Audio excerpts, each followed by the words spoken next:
This is the Dr. Brown's electric silicone brush set.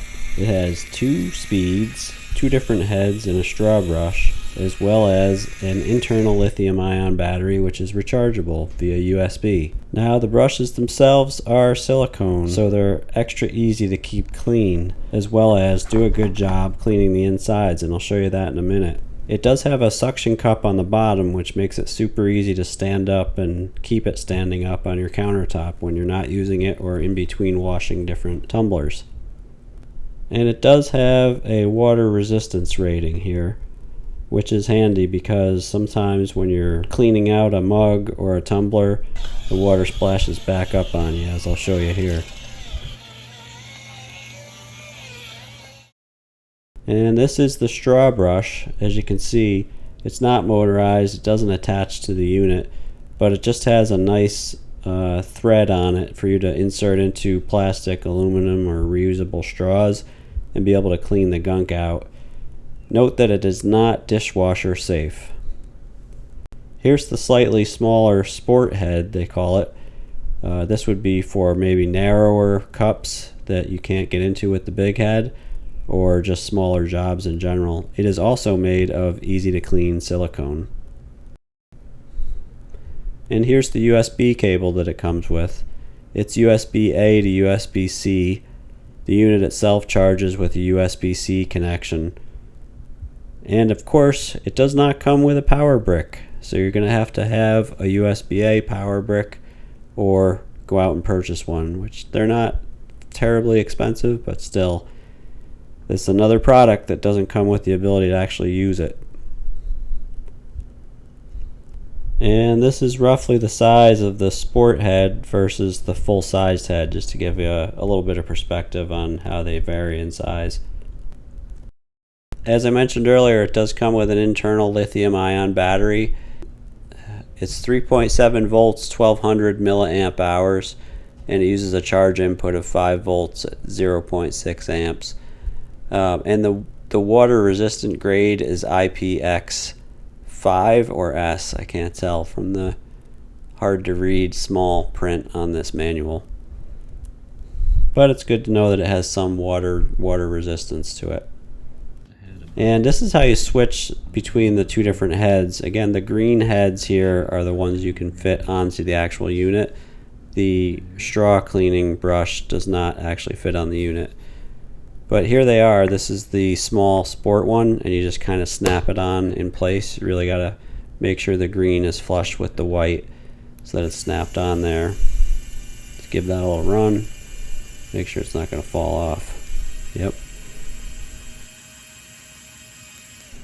And then to remove it, you just kind of wobble it back and forth. There's not really a catch or anything that I've found yet for getting it off easily.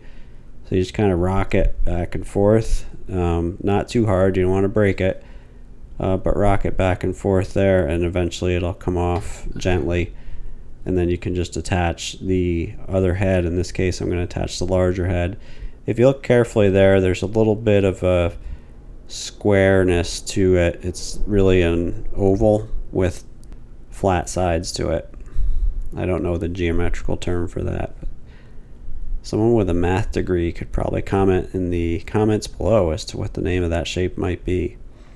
And then you can stand it up onto the countertop because it has this great suction cup on the bottom.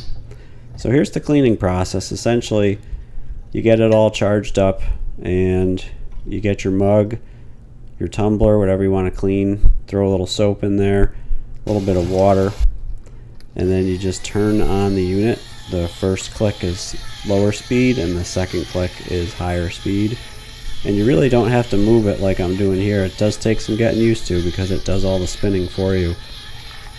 It is, by nature, I find myself trying to move it around because I've done it by hand for so many years, but it is nice to have it just hold it up against the wall of the tumbler and move it, around that wall to make sure you get all the surface area, and it'll clean it all off for you, which is really nice.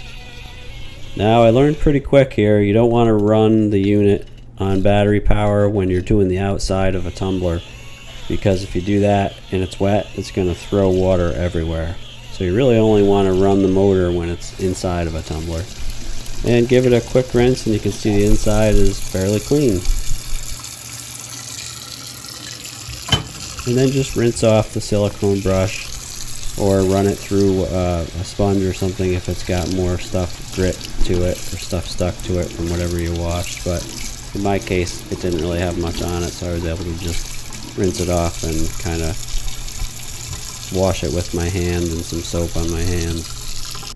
And again, here's the manual straw brush. You simply insert the straw brush into a reusable straw, and it's long enough that you can use it. You have to use it on both ends of a long straw, but typically it's going to get into both the bottom and the top of the straw, give you full coverage of the straw, so you can clean out the insides. And again, I use a little soap and water here and then rinse it out good. And just another reminder, if I'm reading this icon right, this straw brush is not dishwasher safe.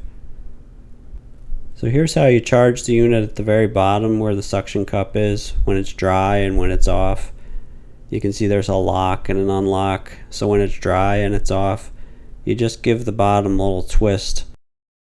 Maybe not even a quarter turn. It's a small amount, maybe an eighth of a turn. And that'll basically open it up so you can get in there. And at the very bottom is the USB port. Again, this is the USB-C port for charging. So the cable it comes with is USB-C to USB-A. You could use probably other USB-C cables. You'll need a power brick to use this, and essentially once you plug it in here, you plug the other end into the power brick and you start charging it. When it's done with its charge, you just simply disconnect the cord and then realign the bottom cap so that the little dots fit into that groove. And then once it is flush, you give it that little bit of not quite a quarter turn, more like an eighth or so of a turn, just till it can turn no more, basically till it's tight. And you want to make sure it's secure and there's a good seal so no water gets in there. And again, it's got this great rubberized suction cup on the bottom, which is really very, very handy. It keeps the wet brush from falling all over the counter when you're switching between doing the different tumblers at night, which all have to be washed every night. So if you like this video, give it a thumbs up or hit the bell to subscribe, and feel free to share it with somebody else who might enjoy it. And thanks again for watching.